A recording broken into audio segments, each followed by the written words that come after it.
గౌరవనీయులు హెచ్ఎంఎస్ అధ్యక్షులు అన్న ప్రధాన కార్యదర్శి లెఫ్ట్ మా సంఘం ప్రధాన కార్యదర్శులు గారు గౌరవనీయులు రియాజ్ అన్న గారు, అట్లానే అన్న సారయ్య గారు, మరియు మా తమ్ముడు సింగరేణి జాగృతి వెంకట్ గారు, ఆల్ ఇండియా ఫార్వర్డ్ బ్లాక్ నుంచి వచ్చినటువంటి ప్రసాద్ అన్న గారు, అట్లానే అన్న హెచ్ఎంఎస్లో జిహెచ్ఎంసిలో అధ్యక్షులుగా ఉన్నటువంటి రాజు అన్న గారు, హెచ్ఎంఎస్ నుంచి అన్ని ఏరియాస్ నుండి వచ్చినటువంటి మిత్రులకు, సింగరేణి జాగృతిలో అన్ని ఏరియాస్ నుండి వచ్చినటువంటి మిత్రులకు, అట్లానే సహకరిస్తున్నటువంటి సంఘాలు ఏవైతే ఉన్నాయో ఇఫ్టూ లాంటివి ఇంకా కొన్ని సంఘాలన్నీ కూడా రియాజ్ అన్నతో పాటు జేఏసీలో ఉన్నారు వారందరికీ, అట్లానే ధర్మ సమాజ్ పార్టీ నుంచి వచ్చినటువంటి వ్యక్తులకి, ఇన్ఛార్జెస్కి, మిగతా అందరికీ కూడా హృదయపూర్వకంగా నమస్కారాలు తెలియజేసుకుంటున్నాను. ఇవాళ జనరల్గా ఏ రాష్ట్రంలో అయినా కూడా ఏ దేశంలో అయినా కూడా ఆ దేశంలో వాళ్ళకు ఉండేటటువంటి సహజ వనరులను ప్రజల కోసం ప్రజల మేలు కోసం వాడుకునే ప్రయత్నం చేస్తారు. బొగ్గు అనేటటువంటిది మనమేం కొత్తగా పుట్టియలే, ప్రకృతి మనకిచ్చినటువంటి వరం. మరి ఆ ప్రకృతి ఇచ్చినటువంటి వరాన్ని తెలంగాణ ప్రజల మంచి కోసం ఎట్లా వాడాలి అని ఆలోచించేటటువంటి ప్రభుత్వాలు ఉంటేనేమో ప్రజలకు మేలవుతుంది, కానీ ఆ ఆలోచన లేనటువంటి ప్రభుత్వాలు ఉంటే ప్రజలకు నష్టం జరుగుతుంది. ఇవాళ రాష్ట్రంలో జరుగుతున్నది అదే.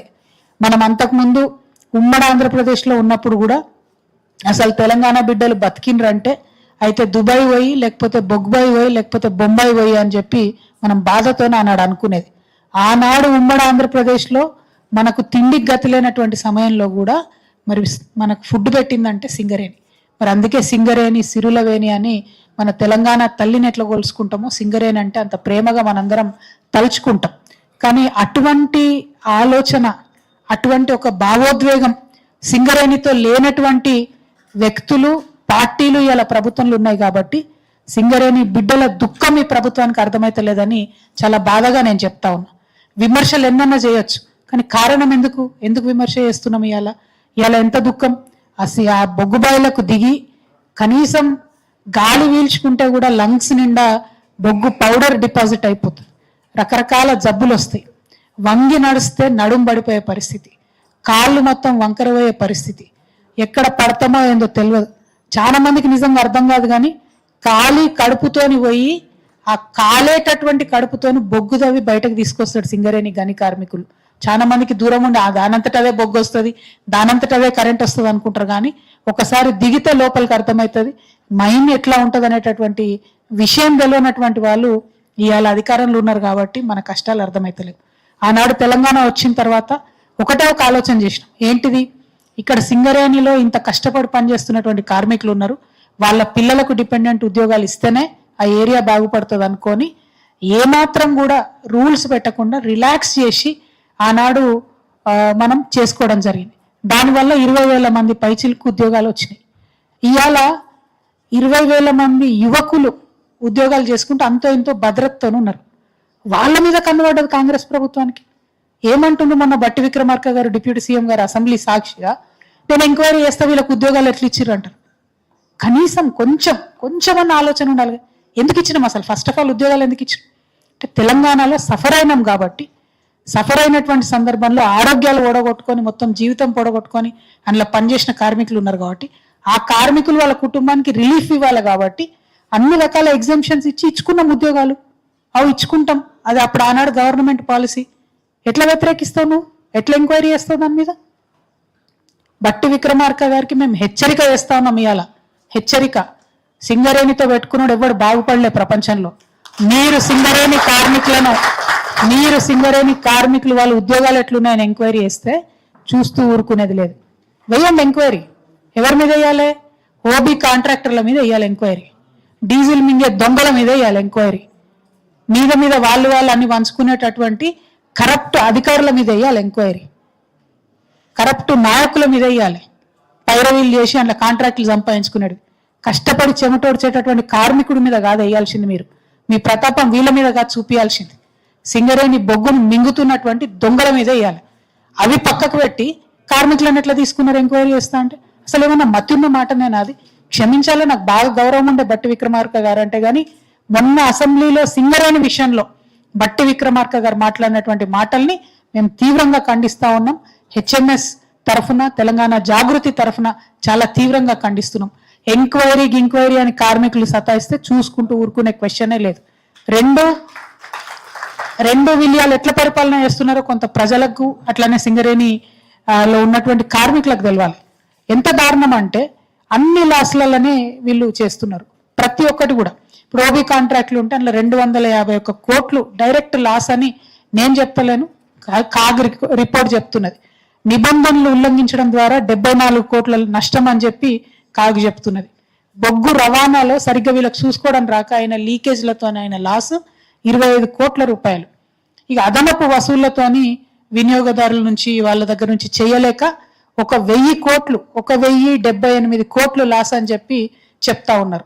అట్లనే ఇక డీజిల్ వినియోగం మీద డైరెక్ట్ స్కామ్ 250 కోట్లు ఉంది. ఇంకా చాలా అనేకమైనటువంటివి ఉన్నాయి. అంటే 1000 కోట్లు 100 కోట్లు మీ ఇన్ఎఫిషియన్సీతోని, మీ చాతగానితనంతోని మీరు పరిపాలన చేయలేక నష్టం చేస్తున్నారు సింగరేణి సంస్థకు తప్పితే కార్మికులు నష్టం చేస్తలేరు.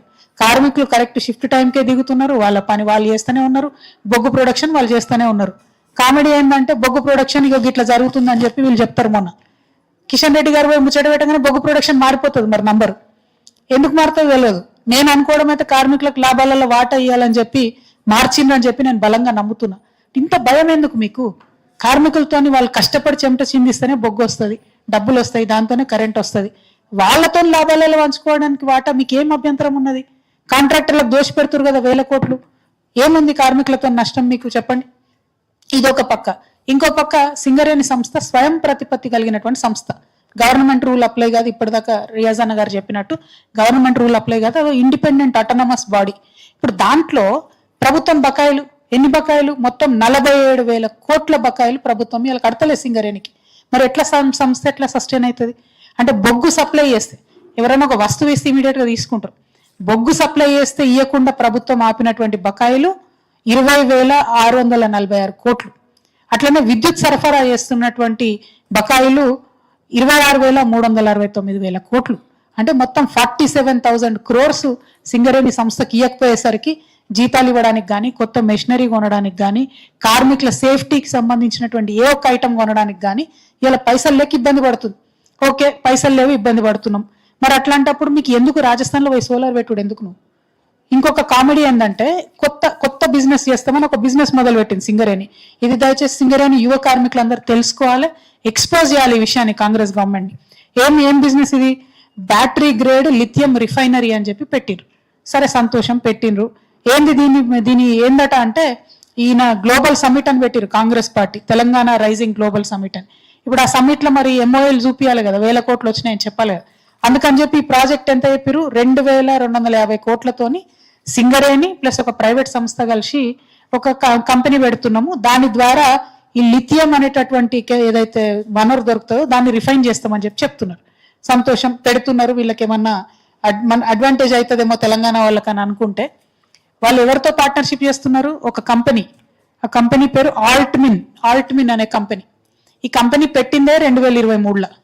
ఈ కంపెనీ మొత్తం విలువ 27 లక్షలు మాత్రమే, 27 lakhs మాత్రమే. 27 లక్షలున్న కంపెనీ ఒకటి వచ్చి సింగరేణితో టైఅప్ అయితే వీళ్ళు ఎంత బిజినెస్ చేస్తారట? 2,250 crores, 2,250 కోట్ల బిజినెస్ చేస్తారట. అసలు వినడానికి కూడా బాగుందా? కనీసం వాళ్ళు 2-3 వాళ్ళు ఉన్నారు కంపెనీ వాళ్ళు. మొత్తం కంపెనీ గవర్నమెంట్ ఇప్పటిదాకా ఏదో పేడప్ క్యాపిటల్ అంటారు కదా, ఆ కట్టింది 1,25,000, 1.25 lakhs. దీన్ని 2,250 crores కి చేస్తామని చెప్పి MOU చేసుకున్నారు. నేను బట్టి విక్రమార్క గారిని సవాల్ చేస్తా ఉన్నా, మీరు సిన్సియర్ అయితే, మీరు సీరియస్ అయితే, మీరు సింగరేణిని సేవ్ చేయాలనుకుంటే, సింగరేణి ద్వారా వచ్చే వనరులతోని తెలంగాణకు లాభం జరగాలని మీరు అనుకుంటే మీరు చెప్పాల్సింది ఏంటంటే అసలు ఈ చిన్న 27 లక్షల కంపెనీతో సింగరేణి ఎందుకు పార్ట్నర్షిప్ చేస్తుంది? First thing.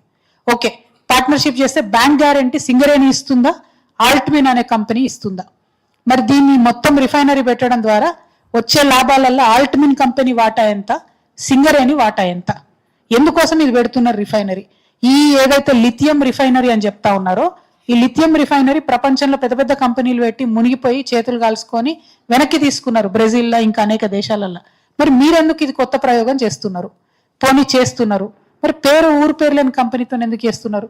మీరు ఈ వివరాలు బయట పెట్టాలి, బ్యాంక్ గ్యారెంటీ ఎవరు ఇస్తున్నారో చెప్పాలి, దీని వెనుకున్న పెద్దలు ఎవరో కూడా చెప్పాలని నేను బట్టి విక్రమార్క గారిని డిమాండ్ చేస్తున్నా. ఇంకో కంపెనీ ఏం పెట్టిండ్రు మన వాళ్ళు, సోలార్ పెడతాం రాజస్థాన్లో పోయి అని చెప్పారు. దానికి ఎంత 11,000 కోట్లతోని సోలార్ పెడతామని చెప్తున్నారు. అందులో 72%, 74% సింగరేణి వాటా, మిగతా రాజస్థాన్ గవర్నమెంట్ వాటా అని చెప్తున్నారు. సంతోషం.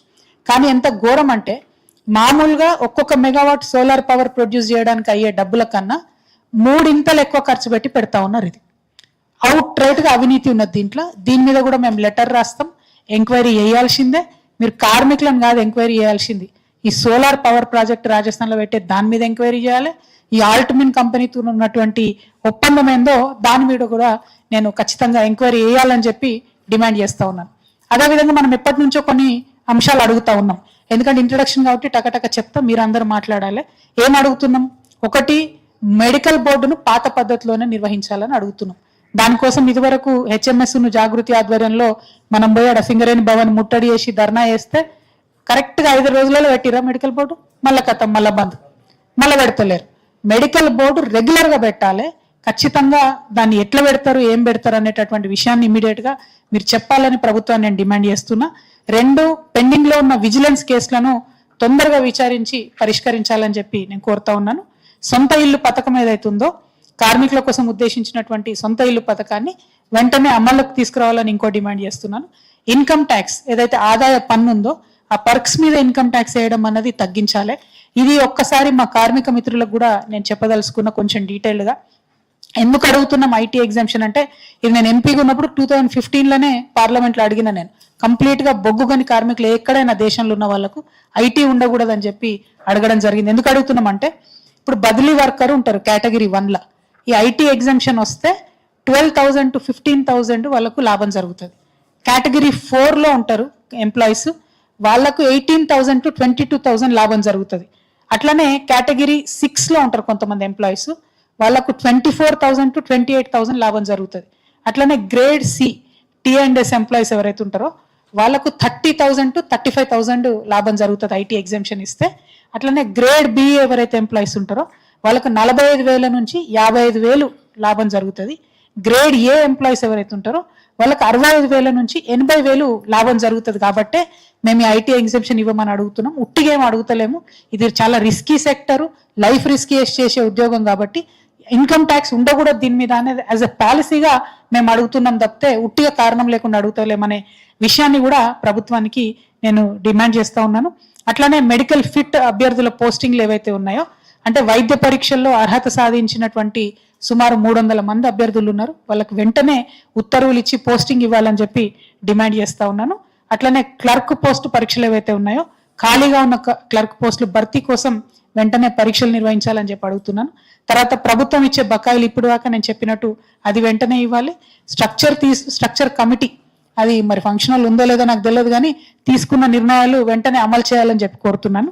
అదేవిధంగా అలియాస్ నేమ్స్ తోని చాలా మంది పాపం ఉద్యమాలు చేస్తున్నారు. అన్న ఇప్పటి వరకు చెప్పిండ్రు, అదైతే దారుణం. సింగరేణిలో అది మొదటి నుంచి అలౌ చేసినాం, వాళ్ళని ఉద్యోగం చేయనిచ్చినాం, మనలోనే ఉండనిచ్చినాం, కంటిన్యూగా అమ్మని చెప్పినాం. మళ్ళీ ఇప్పుడు టైంకి వచ్చి అట్లెట్లా అని మనం అనడం నిజంగా అన్యాయం. అలియాస్ నేమ్స్ ని ఇదివరకు ఎట్లయితే చూసి చూడకుండా పోయి అక్కడ వాళ్ళ పిల్లలందరికీ ఉద్యోగాలు ఇచ్చినామో, ఇప్పుడు కూడా అదే విధంగా ప్రభుత్వం ఇబ్బంది పెట్టకుండా చేయాలని చెప్పి నేను డిమాండ్ చేస్తా ఉన్నాను. అదేవిధంగా చివరిగా అందరూ యంగ్ ఎంప్లాయీస్ ఉన్నారు, అందరికీ చిన్న చిన్న పిల్లలు ఉంటారు, తల్లిదండ్రులు ఉన్నారు, మెడికల్ ఎక్స్పెన్సెస్ ఎక్కువ ఉన్నాయి. అయితే దీనికి మన సింగరేణి ఏం చేస్తుందంటే నిమ్స్ రేట్ అప్లై చేస్తుంది. అట్లా కాకుండా ఏదైతే సెంట్రల్ గవర్నమెంట్ హెల్త్ స్కీమ్ ఉంటుందో సిజిహెచ్ఎస్, ఆ రేట్స్ అప్లై చేయాలని చెప్పి నేను డిమాండ్ చేస్తా ఉన్నాను. మరి ఇవన్నీ కూడా డిమాండ్లు మనం చేసినా వీటిని సాధించడానికి ఖచ్చితంగా రంగంలోకి మనం దిగాల్సిందే. మా సింగరేణి రియాజ్ అన్న అయితే ఎప్పుడు ఫైర్ ఉంటాడు అన్న, గట్టిగా ఏదనేది ఫైర్ అయి ఉంటాడు అన్న. కాబట్టి అన్న ఉద్యమానికి రెడీగా ఉన్నాడు. మీ అందరు కూడా మరి మాట్లాడినప్పుడు ఏ లెవెల్లో ఉద్యమాలు చేద్దాం చెప్పండి. నేను మాత్రం ప్రభుత్వాన్ని హెచ్చరిక చేస్తా ఉన్నా, సింగరేణి విషయంలో మీరు ఇంకా కూడా ఇట్లనే నిర్లక్ష్యంగా వ్యవహరించి మీ చిత్తానికి వచ్చినట్టు మాట్లాడి ఆ సంస్థను దోచుకొని తిందాం అనుకుంటే, తెలంగాణ ఉద్యమంలో ఎట్లయితే సమ్మె చేసినామో సింగరేణిని విముక్తి చేయడానికి మళ్ళొకసారి అవసరమైతే సమ్మె చేయడానికి కూడా వెనకాడబోవడం అని రియాజ్ అనేది అయితే చెప్పిందో దానికి నేను జాగృతి తరఫున సంపూర్ణంగా మద్దతు తెలియజేస్తా ఉన్నాను. ఎట్ ద సేమ్ టైం 11 ఏరియాల నుంచి అందరు వచ్చినారు కాబట్టి వాళ్ళందరూ మాట్లాడి వాళ్ళ ఒపీనియన్ చెప్పిన తర్వాత ఓవరాల్ గా ఈ రౌండ్ టేబుల్ కాన్ఫరెన్స్ నుంచి మనం కొన్ని తీర్మానాలు చేస్తాం. ఆ తీర్మానాలలో కూడా మనం సమ్మె చేద్దామని అనుకుంటే బలంగా ఆ తీర్మానాలలో చెప్దామనే విషయాన్ని తెలియజేస్తూ మరి ఇవాళ ఇక్కడికి వచ్చినటువంటి మీ అందరికి కూడా మళ్ళొకసారి జాగృతి కేంద్ర కార్యాలయానికి స్వాగతం పలుకుతూ అన్ని ఏరియాస్ లో కూడా తెలంగాణ ప్రజల కోసం పనిచేస్తున్న కార్మిక బిడ్డలందరికీ కూడా వందనాలు. జై తెలంగాణ, జై జాగృతి, జై సింగరేణి. మరి ఇప్పుడు అన్న ప్రసాద్ అన్న గారిని మాట్లాడమని రిక్వెస్ట్ చేస్తున్నాం. All India forward bloc central committee member. వారి తర్వాత సారన్న గారు మీరు నిర్వహణ కొనసాగించవలసింది కోరుతున్నాం. Dear comrades, good morning and welcome.